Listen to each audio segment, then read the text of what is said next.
Une rencontre avait lieu à la librairie Ombre Blanche vendredi 27 octobre 2023 en partenariat avec l'Orchestre national du Capitole avec le chef d'orchestre baroque Ton Koopman.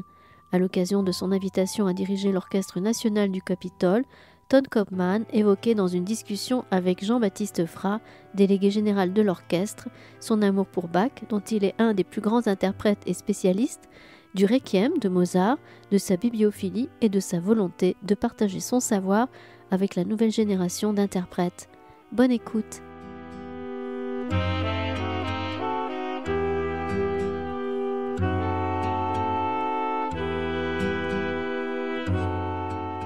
Oui, la musique de Mozart est sans micro. Hein. Heureusement. Heureusement. Voilà, il reste encore une dimension pour l'acoustique. Hein. Merci d'y contribuer. Voilà, c'est un privilège de vous recevoir. Je vous remercie d'avoir accepté cette invitation. Nous sommes dans un format nouveau, numéro 1, plus à midi. Voilà, merci au public qui, il y aura peut-être déjeuner, se restaurer après, mais pour le moment, le début de se restaurer consistera à vous entendre, Ton Koopman. Merci d'avoir à nouveau d'avoir accepté cette invitation, qui est cette initiative, nous la devons à l'Orchestre national du Capitole de Toulouse et à Jean-Baptiste Fra.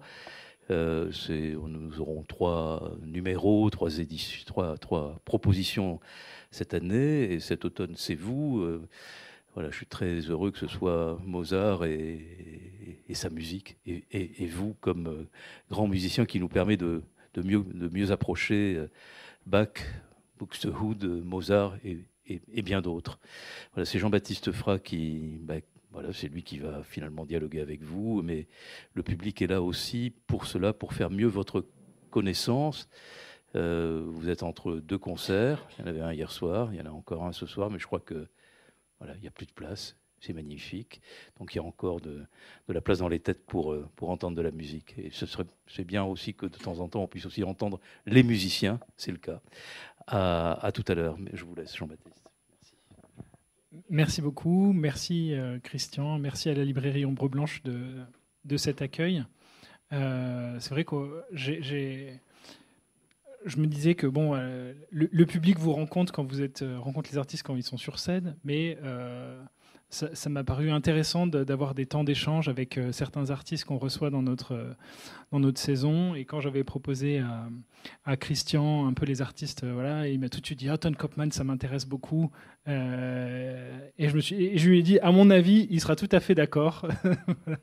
Donc merci pour la générosité. Donc on a eu un concert hier qui a été un grand succès, je crois qu'on peut dire.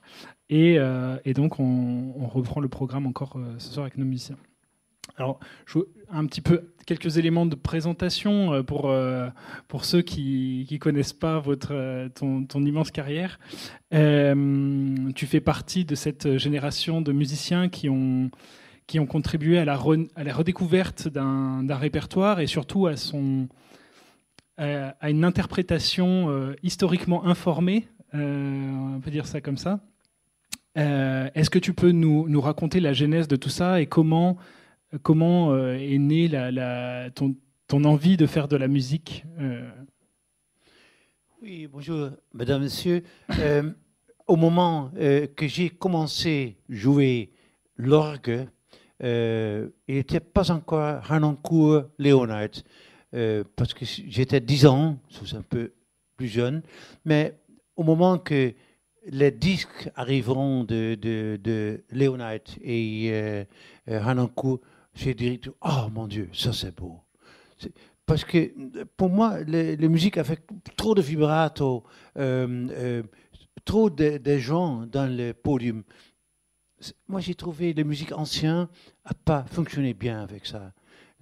La musique ancienne a besoin de clairesse, quelque chose qu'on peut vraiment écouter tous les détails. Comme maintenant ici avec l'Orchestre Capitole, excellent orchestre, je dois dire. On joue avec vie, premier violon, et ça c'est bien, c'est suffisant. Dans le temps de Mozart, quand Mozart a dirigé à Prague, et ça c'était son ville le plus favori. Il a eu 3 premiers violons. C'est encore beaucoup plus petit.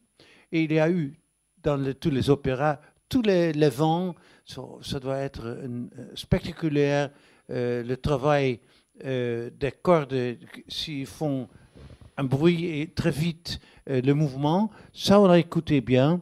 Mais pour les détails piano, peut-être on a écouté moins. Mais aussi les instruments avant, c'était beaucoup moins fort que maintenant. Je veux dire, il y était une autre balance dans l'orchestre. Les chanteurs ont chanté avec beaucoup moins de vibrato, ont chanté surtout pour prononcer bien, mais de donner quand même une émotion très très claire. Ça a commencé au moment que j'étais 15 ans, 16 ans, je ne sais pas exactement, où les premiers disques de Harnoncourt sont arrivés sur Teldec, sur Telefunken. Et moi, j'ai aimé beaucoup la sonorité de ça. Aussi, naturellement, c'était un mélange des deux. Harnoncourt est venu d'un orchestre symphonique. C'était une autre esthétique encore qu'on a trouvée dans les années 80, où de plus en plus les instruments anciens étaient acceptés par un public plus grand. Et encore plus intéressant, les orchestres symphoniques ont dit, tiens, pourquoi on utilise tellement de vibrato? On peut peut-être apprendre quelque chose des gens qui jouent des instruments baroques, les baroqueux, comme on a dit de ce style-là. Et maintenant, il y a une bonne relation entre les deux parties. Ils sont moins et moins les deux parties, parce que dans tous les orchestres bons dans le monde, il y a un intérêt de changer la manière de jouer la musique. Mozart, Haydn, Bach, etc. Et je trouve ça c'est bien, parce que chaque musique gagne avec l'information de l'histoire. On doit lire les traités, mais on doit aussi, après lire, faire quelque chose avec les traités, que ce n'est pas uniquement une chose de l'université, une lecture de l'université, ça doit être quelque chose de vivant.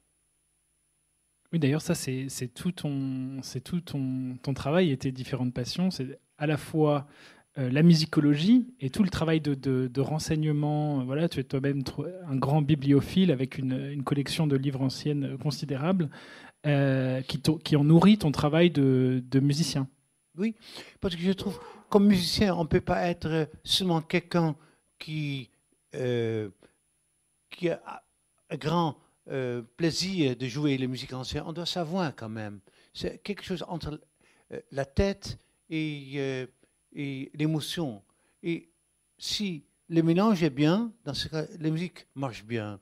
Et pour ça, on doit lire, et pour ça, j'ai une grande bibliothèque, et pour ça, c'est encore fantastique d'arriver dans une des plus grandes bibliothèques du monde, parce que, pas ici, mais dans l'autre, on a visité ça. Combien de livres sont là? Et quel bel choix on a. So, peut-être le directeur de ce librairie, il n'a pas su que moi je suis un fervent collectionneur de livres anciens, mais aussi de livres modernes, parce que j'aime quand même de lire tout possible. Je porte trop de livres avec moi quand j'ai fait le voyage. Et quelquefois, mon épouse, elle dit, le bagage est plein, tu ne peux pas porter plus. Je dis, oui, on peut encore. Et aussi, à l'hôtel, ce matin, j'ai lu, naturellement, parce que ça me fait grand plaisir. Et il y a encore tellement de livres que je n'ai pas encore. Mais encore, la bibliothèque que j'ai lue, c'est peut-être 40 000 livres. So, je travaille un peu. Oui, et d'ailleurs, tu as fait don d'une partie de ta collection à plusieurs bibliothèques, je crois. Oui, maintenant, le parti avec les livres anciens est à Gand, à Belgique, parce que là, il était une bibliothèque de l'université, le Institut Orpheus. On a laissé le nom Collection Koopman, so, je suis fier de ça. Et naturellement, je peux entrer si j'aime. So, aussi dans mon bibliothèque, parce que moi j'ai une bibliothèque, quelqu'un qui fait attention pour les livres bibliothécaires. Tous les livres qui sont à la gant sont aussi dans notre computer, soit de ne pas acheter une deuxième fois le même livre ancien. Et aussi, on sait, si j'ai besoin, je peux demander à Gand et on envoie le livre chez moi. So, je peux utiliser les bibliothèques encore. Mais encore, à la maison, chez nous, il reste encore un peu. Parce que sans livre, on ne peut pas vivre. Oui, un peu, c'est 7000 livres. Yeah, certainement. Ouais. Alors, si je reviens un petit peu à la naissance, je crois que tu as grandi dans un univers musical, puisque ton papa était musicien. Musicien de jazz, oui. Musicien de jazz. Donc, on peut imaginer vraiment la naissance du jazz, en fait. Le jazz, c'était pas aussi populaire que ça l'a été dans les années 80.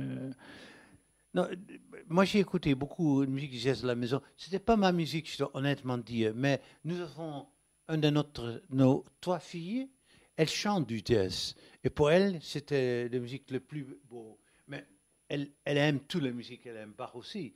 Mais pour elle, chanter Bach dans une famille où il y a 2 musiciens, c'est un peu trop. Et so, elle aime bien. Mais elle aussi, elle a fait son premier album et elle m'a demandé, papa, moi j'aime bien que tu m'accompagnes sur le clavecin dans un air de Gershwin. Parce que dans les années 40, elle a fait un disque avec le jazz de 40-50, où mon père était musicien de même temps. Là, le clavecin, c'est un instrument utilisé par les musiciens de jazz. So, moi, je dis, moi je ferai, c'est rien. Et elle m'a pris à la main, elle m'a aidé. Et finalement, je dois dire, j'ai écrit un bas chiffré pour le son de Gershwin. Et on peut écouter ça sur Internet, sur Marieke Koopman. Et là, on trouve. Mais ça me fait plaisir parce que quand même, c'est de faire la musique avec ta fille. Ouais, c'est bien. Et ça a dû contribuer, j'imagine, à ton ouverture aussi d'esprit, parce que quand tu as... et puis l'esprit de l'époque, parce que quand tu as commencé ta carrière de musicien professionnel à la fin des années 60, vous étiez quand même un peu une bande de hippies avec tous tes autres collègues. Oui, mais l'idée d'être hippie, ce n'était pas à moi. C'était moins cher de ne pas passer le coiffeur. Et tout le monde, dans ce moment-là, dans la musique ancienne, était contre l'établissement. Et tout le monde a fait des autres choses. Et nous, dans les concerts, on était en jeans. Quelquefois, dans une salle, la personne qui ouvre la porte était bien habillée, pas nous. Et d'un moment donné, on a changé ça aussi. Ce sont des phases dans la vie. Et maintenant, si l'orchestre fait un frac, moi je vais en frac. Si l'orchestre fait un costume, je fais un costume. Et c'est bien, cette liberté, elle a. Et c'était moins, on doit faire comme ça. Et c'était aussi, moi, je n'étais pas quelqu'un comme Franz Bruggen qui a jeté les tomates sur l'orchestre de Concertgebouw Amsterdam. Parce qu'il dit, les orchestres comme ça, ils sont fous. Ils font que Beethoven. Ils ne font pas la musique avant-garde. Et s'ils font la musique avant, ils ne peuvent pas. C'était assez fort. Alors, quelques mots sur...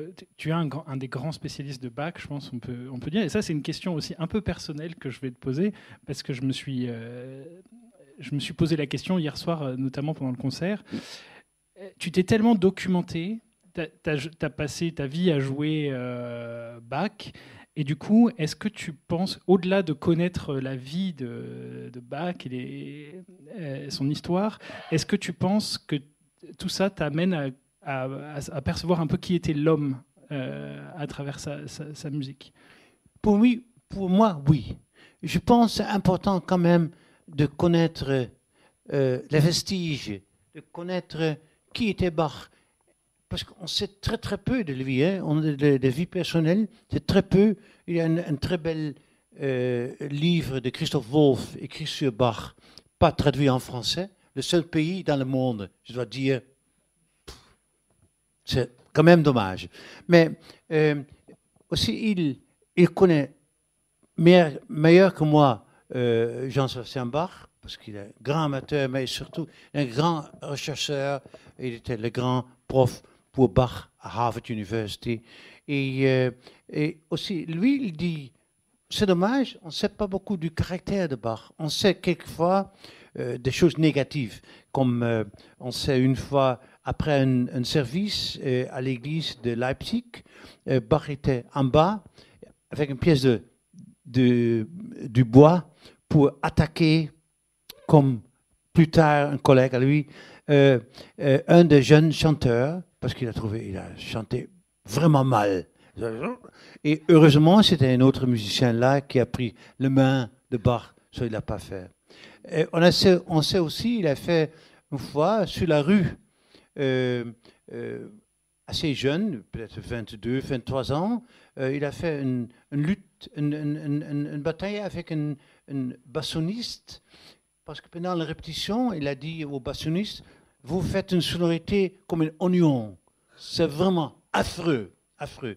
Et dans le soir, il vient avec une pipe à la bouche, parce qu'il a dîné avec le prince à Weimar, et il vient en fumant sur la rue, et là, il y a le bassoniste avec un autre ami de lui, et il a pris son épée et a commencé comme ça, mais apparemment Bach était beaucoup meilleur que lui, parce qu'il arrive un procès, et dans ce procès, on voit le bassoniste qui dit, va, qu'est-ce que Bach a fait à moi? 12 trous.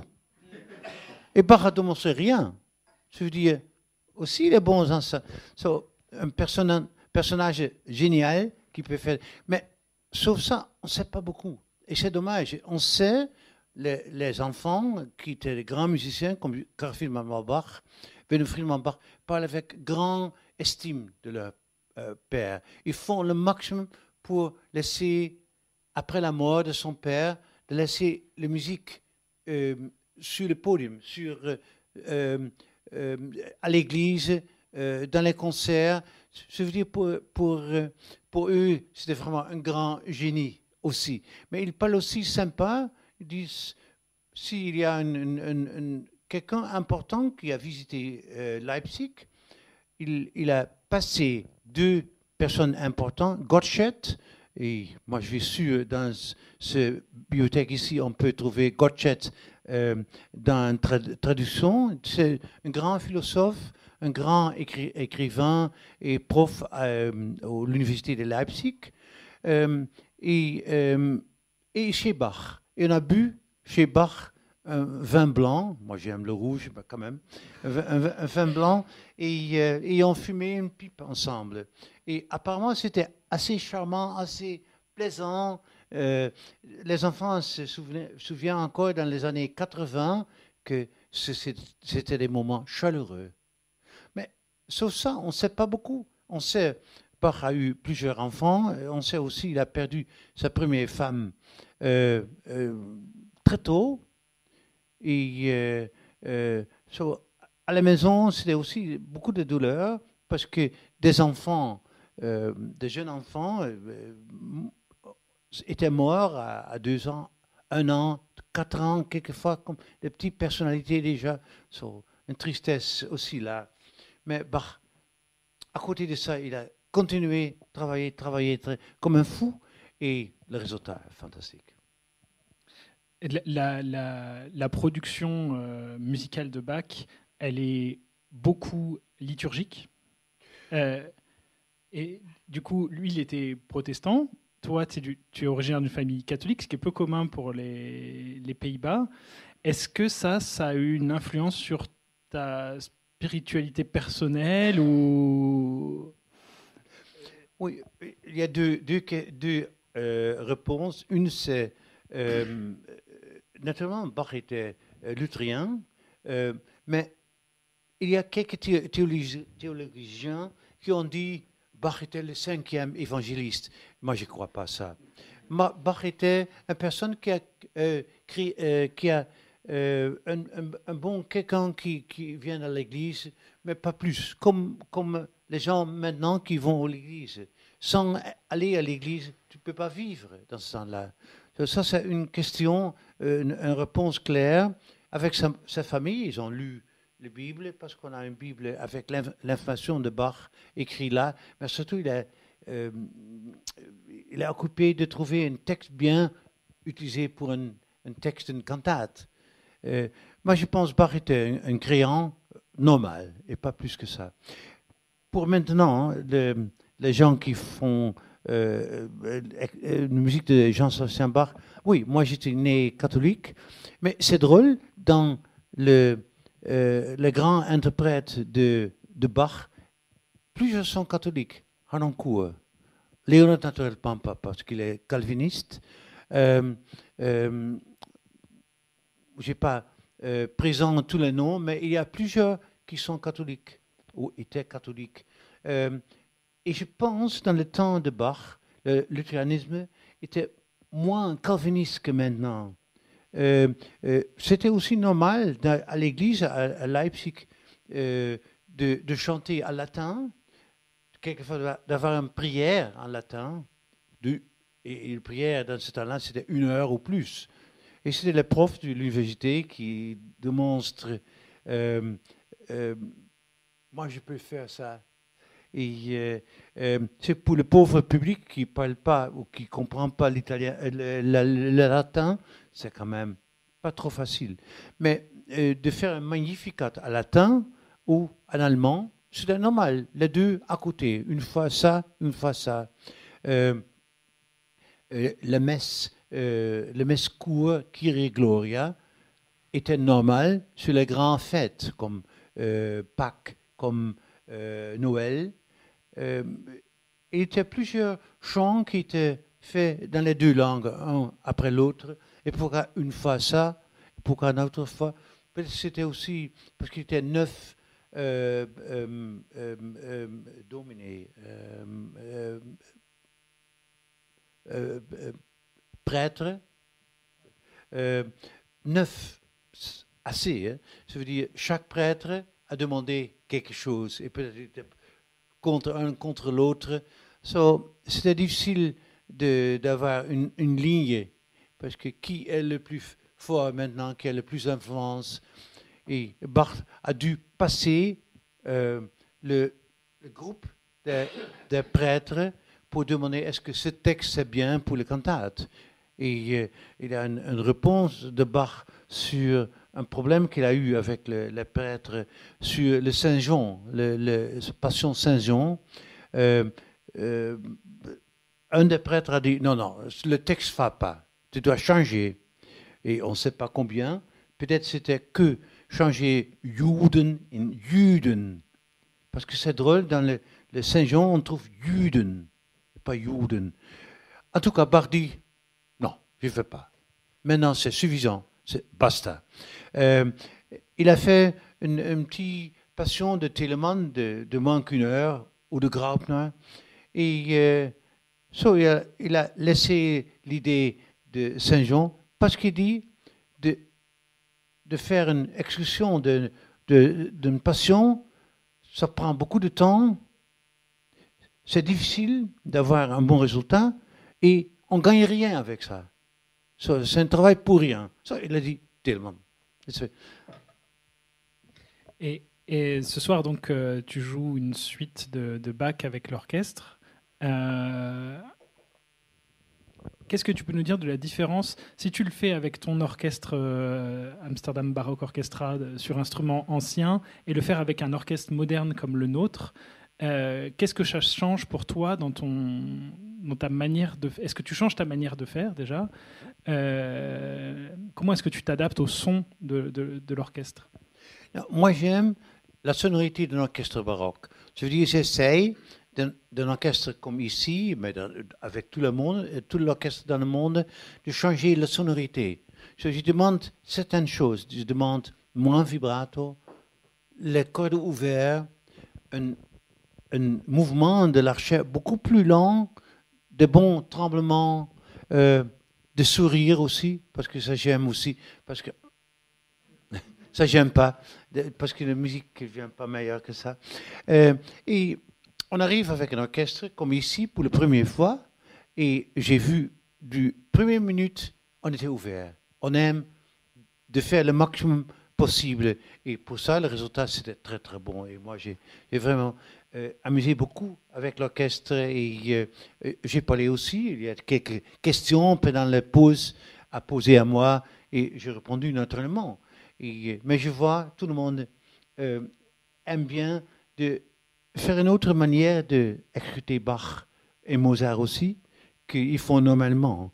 Et je vois avec un orchestre moderne où je arrive fréquemment, beaucoup de choses sont comme avec l'orchestre baroque d'Amsterdam.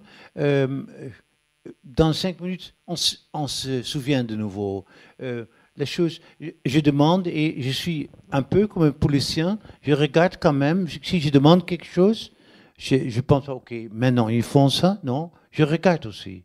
Et ils savent, et quelquefois je fais ça, parce que ça donne une autre sonorité aussi avec l'archet ancien. Si on utilise l'archet un peu plus au milieu, ça sonne différemment qu'au point. Et des choses comme ça. Et si je vois l'orchestre ouvert, oui, ça fait plaisir. Et aussi, on essaie encore d'arriver plus loin, de dire, pour moi, la direction dans la sonorité, dans la dynamique, c'est très important. Pas uniquement de jouer forte, piano. C'est tout entre les deux important. Et aussi, je ne suis pas contre vibrato, mais j'aime pas vibrato avant. On joue le note, non, beaucoup meilleur, tout petit peu. Et je vois avec un orchestre moderne, la vitesse de tremblement, c'est très compliqué. Et dans 2 jours de répétition, on est venu loin, parce que c'est vraiment un orchestre excellent.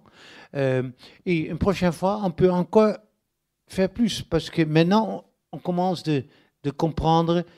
Au début de répétition, j'ai fait. Et le moment d'attendre au milieu du tremblement, c'est compliqué. Et ça, c'est plus compliqué pour les vents que pour pour les violons et les cordes. Je veux dire, il y a un travail à faire, mais aussi, naturellement, je dois être prêt avant le premier concert est là.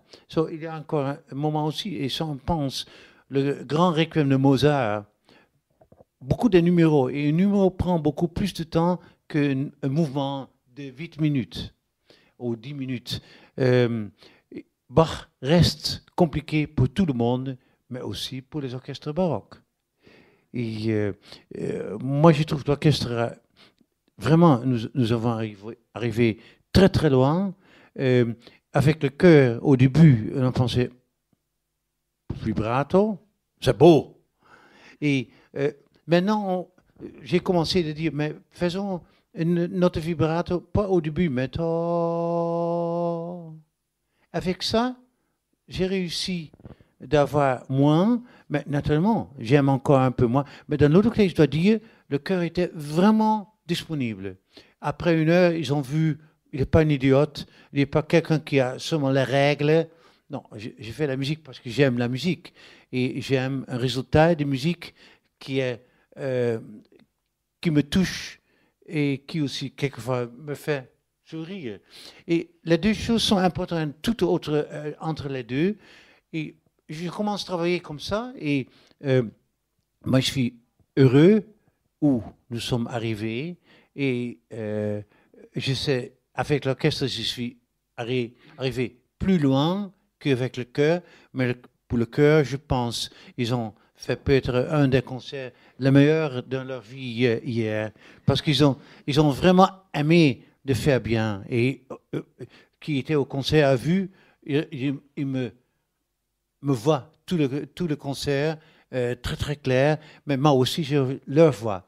Parce que je sais, les jeux sont encore plus importants pour un chef d'orchestre ou un chef de chœur que les mains. Sans main, ça ne marche pas, mais sans jeu, ça ne marche pas du tout. Et je dois dire, honnêtement, j'étais heureux avec les résultats. Et j'espère, quelquefois, sans répétition, on arrive plus loin, souvent par les mouvements qu'on fait, parlant avant le concert avec le musicien, parce que je fais toutefois, et j'ai peut-être quelques petites choses à demander. Est-ce que, attention, cette fois, pour ça et ça. Et oui, c'est heureux. Et tu peux nous parler un petit peu du Requiem de Mozart que tu fais ce soir, qui est une œuvre inachevée. Mozart n'a pas tout écrit à l'intérieur. Est-ce que tu fais clairement la distinction dans ce qui a été écrit par Mozart et ce qui a été complété par ses élèves, etc.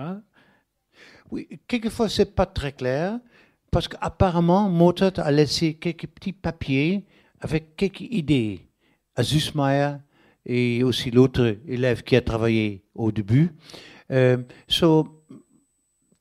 y a le moment comme le Sanctus, qui est peut-être vraiment Süssmayr. Mais qui a écouté une œuvre de Süssmayr? Moi, j'ai regardé quelques partitions de Süssmayr et il était quelqu'un pas stupide du tout. Hein. Il était un compositeur qui a écrit aussi des opéras, quelqu'un qui était capable quand même de faire le théâtre. Il était un grand connaisseur de harmonie.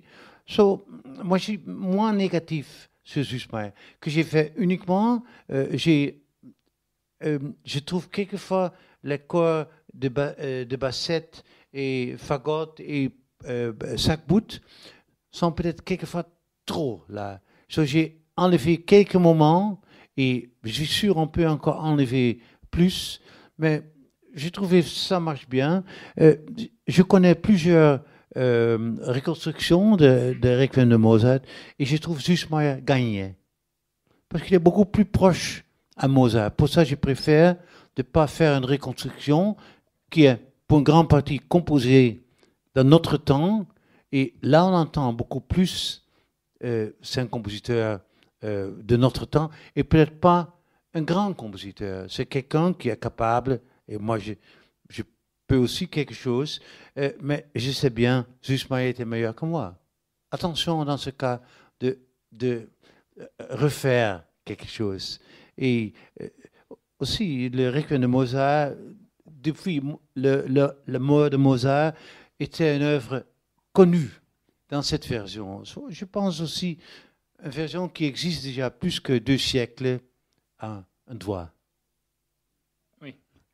Alors, une chose qui m'a surpris quand j'ai lu l'interview que tu avais fait pour le programme de salle, c'est quand même une œuvre avec une portée dramatique assez forte.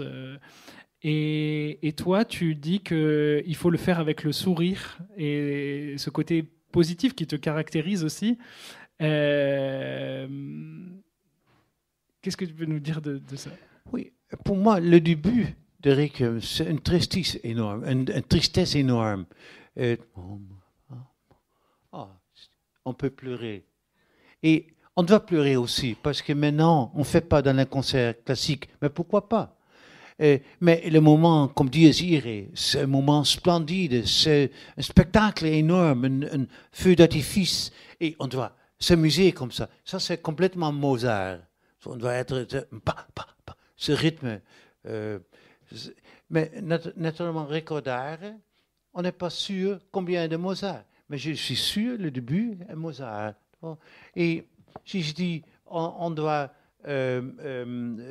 sourire aussi, peut-être j'ai dit trop fort parce que finalement, il y a beaucoup de moments introvertis dans le... Mais comme Olim Abre, ça c'est de théâtre, le moment livrez-moi de bouche d'un lion, c'est quand même dramatique. C'est penser, oh mon Dieu, c'est très dangereux. Et je pense, des moments comme ça, on doit s'amuser parce qu'il y a suffisamment de moments qui sont introvertis. Si on pense de Benedictus, quelle beau pièce. Et on n'a pas su combien de Mozart, mais il y a des moments qui sont Mozart, c'est sûr. Il y a aussi des moments qui sont très clairs. Pom, pom, pom, pom, pom. Zusmayer, ça c'est plus le style de lui. Mais je trouve le drama qu'il a. On doit s'amuser, on peut sourire. Le moment triste, on doit être triste avec ça. Mais avant un concert aussi, avant le Requiem de Moïse, j'ai dit aux musiciens, have fun. Et après, j'ai dit, je m'excuse, peut-être pour un Requiem, c'est pas le bon mot pour utiliser. Mais quand même, je veux dire, fais la musique avec toutes les émotions possibles. Et si on fait le Requiem 45 minutes, 50 minutes autour, seulement lent et triste, on n'a pas lu Shakespeare. Si on a lu Shakespeare, on voit, dans le plus grand drame, il y a quand même le moment où il y a le soleil qui arrive. Et ce soleil fait pour le spectateur qu'il y a de l'espoir. Et pour moi, la variété, le change d'atmosphère dans une pièce, c'est très important. Et la différence dans la dynamique, la différence tempo, ça tout fait une œuvre d'une grande valeur comme Mozart, fonctionne meilleur que si on fait tout plus ou moins dans le même tempo. Moi, je ne peux pas faire un dies irae sans penser pour la musique de jazz.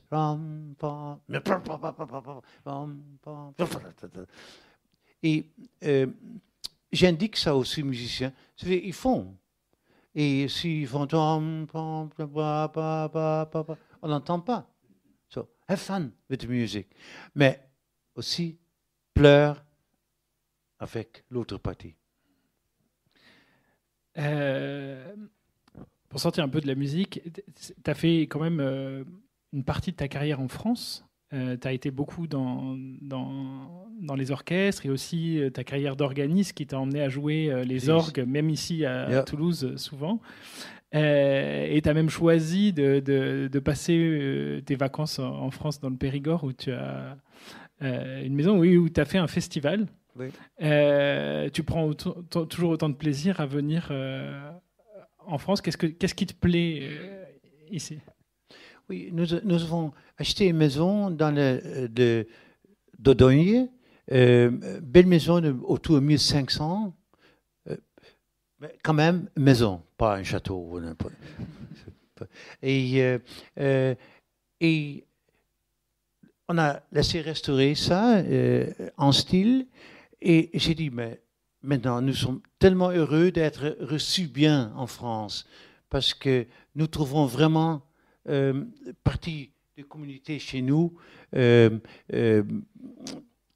j'ai dit, est-ce que je peux faire quelque chose en retour? Et j'ai créé le festival itinéraire baroque, maintenant, depuis 23 ans, parce qu'il y a tellement des églises romanes, très très beaux, autour du 12e siècle, 13e siècle, 11e siècle, mais tout petit, parce que c'était pour les voyageurs à Santiago de Compostela. Les églises autour 100, 200 places. Et j'ai pensé, on peut créer peut-être un itinéraire. On fait le même concert par un groupe dans une église.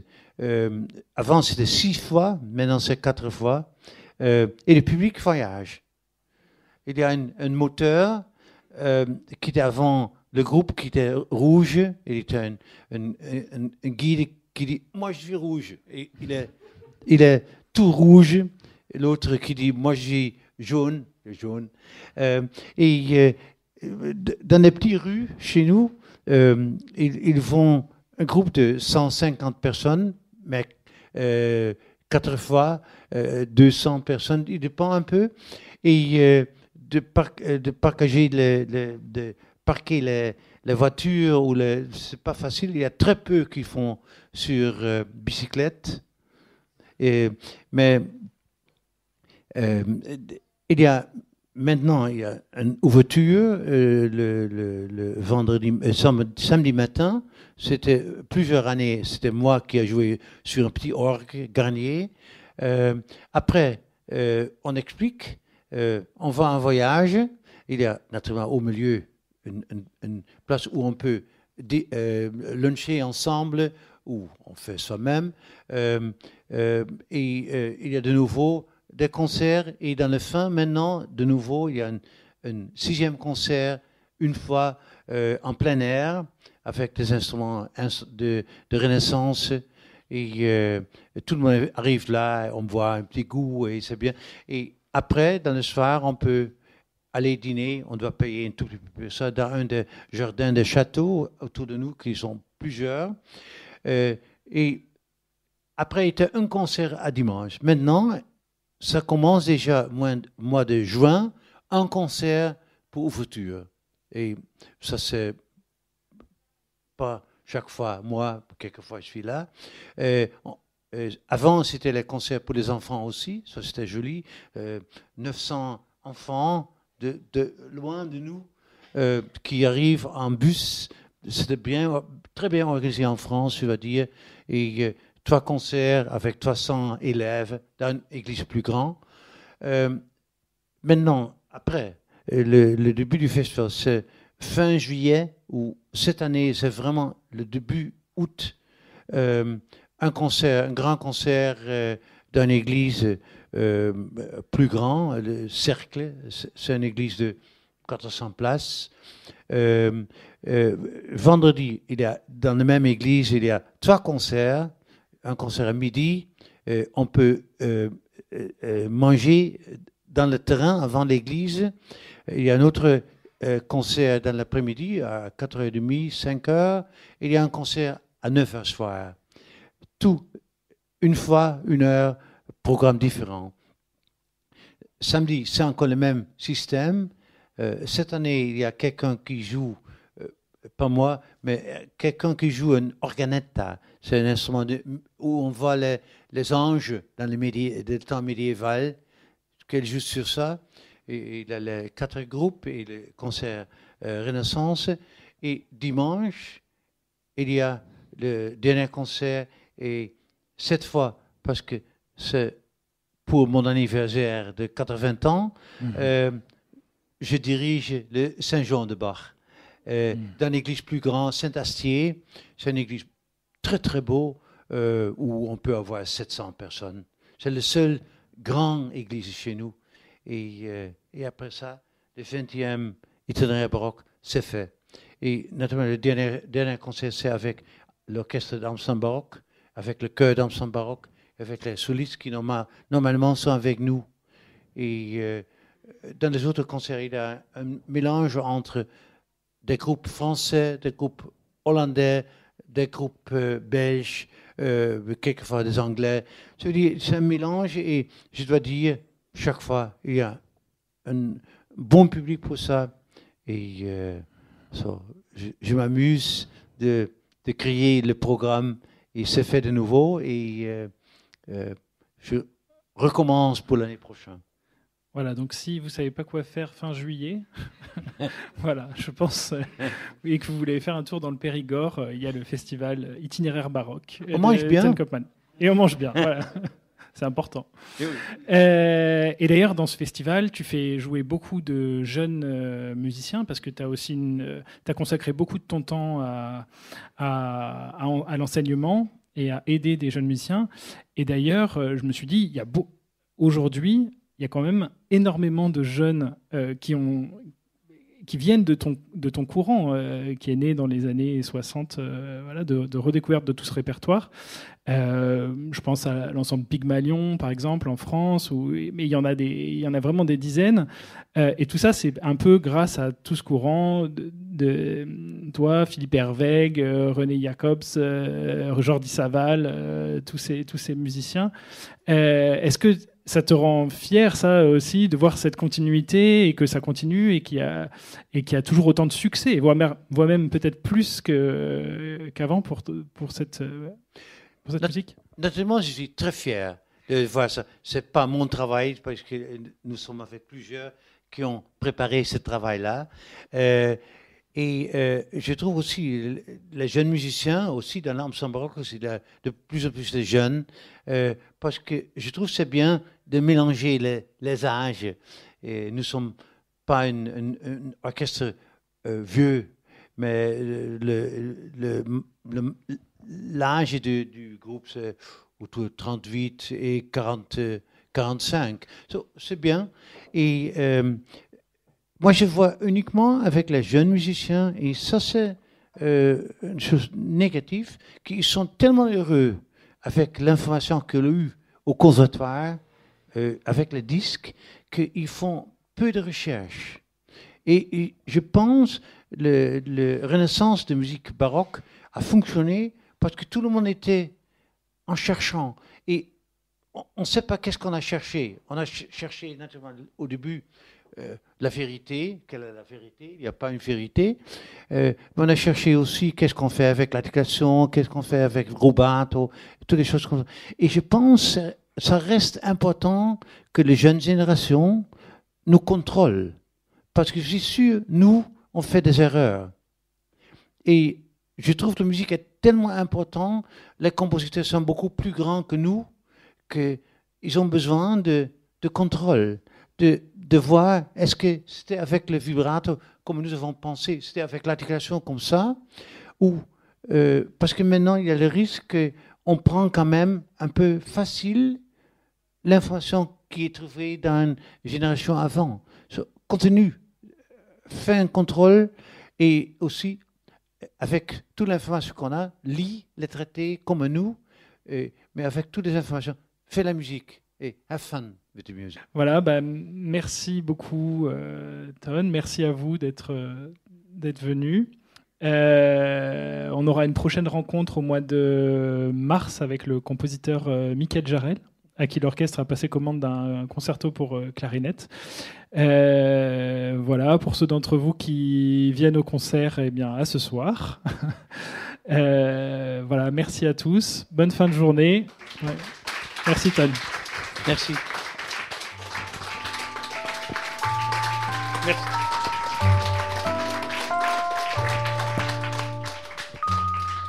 Vous venez d'entendre une rencontre proposée par l'Orchestre national du Capitole avec le chef d'orchestre baroque Ton Koopman, enregistrée à la librairie Ombre Blanche, vendredi 27 octobre 2023, réalisée et mise en onde par Radio Radio avec Radio Radio Plus et Radio Terre.